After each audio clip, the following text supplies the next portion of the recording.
guys, and welcome back to my channel, a place for all things spooky. So found footage horror is one of my favorite subgenres. I feel like it is really immersive, and if done right, it can be absolutely terrifying. It can also be pretty frustrating to watch, but I love that whole experience. It actually makes me feel something, and that's what horror is all about, you know? In this video, I'm going to be talking about some lesser known, lesser talked about found footage horror movies that I think you need to watch. So let's get into it. First up is Death of a Vlogger. So Death of the Vlogger is a 2021 Scottish found footage horror about a popular vlogger who decides to vlog his paranormal experience, and he claims that he is being haunted by ghosts, and he catches one on film and his channel blows up, and then he is met with a lot of criticisms, and a lot of people are claiming that the things he's filming is fake. So this film really focuses on how a lot of people, a lot of online creators just really will do anything to achieve viewership and get those likes, but it also focuses on the dark side of putting yourself out there on the web. There's also a really cool segment in this featuring a 360-degree camera that is just timed so well that there's just so much tension, and it's terrifying to watch. Next up, which I feel like this movie is starting to get a little bit more praise lately, and that's Gonjiam Haunted Asylum. So I was recommended this by a girl on TikTok who reviews horror movies. She said I would love it, and everybody was saying it's the scariest found footage horror movie ever, so I went into it with high hopes. This is centered on a group of YouTubers who decide to go to an infamously haunted asylum, an abandoned haunted asylum, on Halloween night to live stream their ghost investigation. Initially, watching the movie all seems pretty basic and straightforward. It feels very much like a run-of-the-mill found footage horror movie that's not really doing anything special or unique.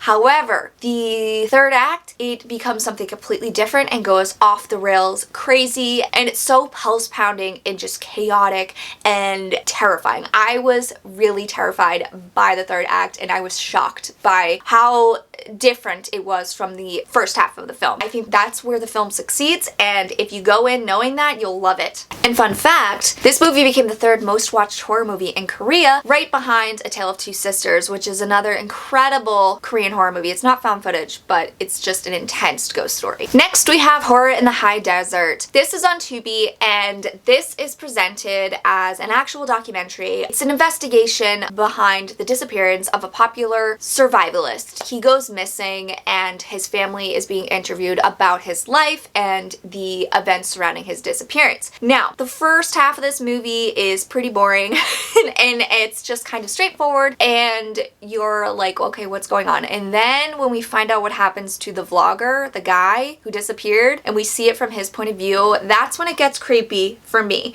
This movie is super low budget, and I appreciate what they were able to accomplish with it. There's not a ton going on. It's a slow build up to a really intense end that gave me Wreck vibes, and I just really enjoyed it. And it's free on Tubi, so you might as well check it out, and it's like an hour. It's really quick. Next, we have Conspiracy. So I really enjoy this found footage. So it's about two filmmakers who begin interviewing their next subject, who is a conspiracy theorist, and they get wrapped up in a huge conspiracy, and they realize that this man isn't as delusional as they may have thought. I think that this film does a really great job at setting the viewer up for one thing and giving us something completely different. When you uncover the mystery behind everything, it's really intense and it's crazy and it's scary. Next up is They're Watching. This is a comedy horror found footage that is reminiscent of a home improvement show that you would see on HGTV.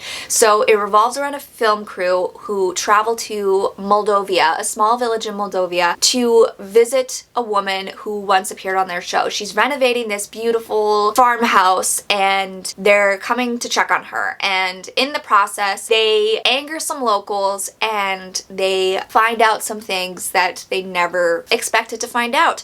This one features Chris Lemke from Ginger Snaps, who I love so much. He is truly the reason I watched this in the first place, but I ended up loving the movie. I think that it does a really great job at poking fun of the home improvement type show. There's a lot of interesting commentary on tourism and just people, like film crews in general, and their effects on local communities. I think that this movie is light and fun and silly, and it doesn't really take itself too seriously, and then it goes insane in the final act. Next is Followed. So this film follows a social media influencer who is searching for his next viral video, and he travels to various haunted locations, and he decides that he's going to stay in an infamously haunted house reminiscent of the Cecil Hotel on Halloween and document his experience.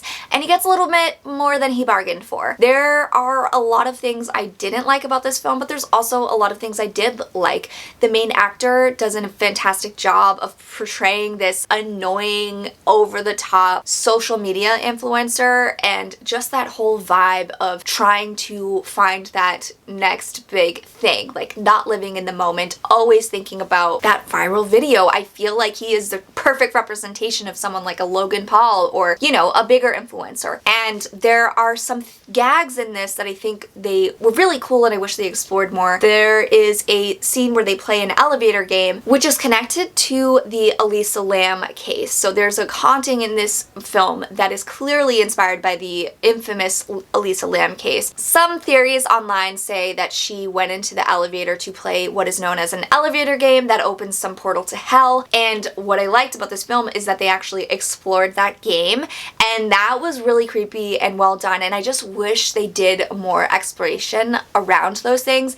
It does become a little repetitive, but I think that they accomplished a lot with what they had. They were in a single location, and there are just some really creepy moments that they executed very well. Next, we have the lost footage of Leah Sullivan. I will not shut up about this movie. I loved this movie. So I watched this on a whim on Tubi, and I was so pleasantly surprised by it. It centers on a film student. She returns to her hometown to film her class project, and it is on an infamous series of murders that happened in her hometown. So she teams up with a local police officer, and they begin investigating what actually happened, and they go to this house and also investigate there, and it's creepy. What I love most about this is that it's set in New England. I'm from New England, so I just fell for this film, and I felt like I was watching a real documentary on people I would actually see walking down the street. Like, they felt like real, genuine New Englanders. And the main two characters, Leah Sullivan and the police officer she teams up with,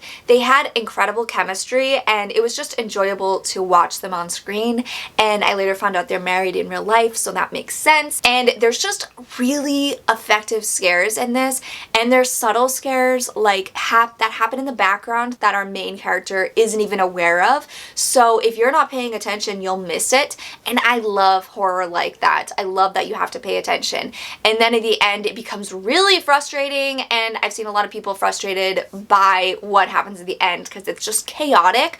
But it's so nerve-wracking, and I feel like in a real life situation, if you were filming something like that, it would play out how it plays out in this movie. I just really love this one. I think it's unique, and it has enjoyable characters, and it's well done, and it's free. And the last found footage horror movie I'm going to recommend for you today is Butterfly Kisses. This is kind of a meta take on the found footage film. So it centers on a man who discovers these tapes in his basement that were created by two student filmmakers who were investigating an urban legend about this creature, and this dude, he sets out to prove that this footage that he found is real and that he didn't create it, and he becomes obsessed with it, and he gets a lot of criticism from the people who are documenting him and just people around him in general. And I think it's a really interesting commentary on the found footage genre itself. There also is an appearance from Eduardo Sanchez, who is the director of Blair Witch Project. The actual Peeping Tom legend is super creepy, and I really think he was creative and unique, and I just thought that the whole whole thing felt like a real documentary, and it was such an interesting spin on the found footage genre. And there you have it. Those are some found footage horror movies that no one talks about that I think you definitely need to watch if you like found footage horror. Now, I know there's a ton of found footage horror out there, so please let me know your recommendations because I'm sure I'm missing some. And I'm not talking about the widely known found footage horrors like Blair Witch, Grave Encounters, As Above, So Below. I want to know about the hard to find ones, the ones that nobody talks about. Thank you so much for watching, guys. I will catch you next time. Please hit subscribe if you want to see more spooky lists like this, and check out my social media if you want to connect with me on there and talk about spooky stuff. I'll catch you next time, guys. Bye.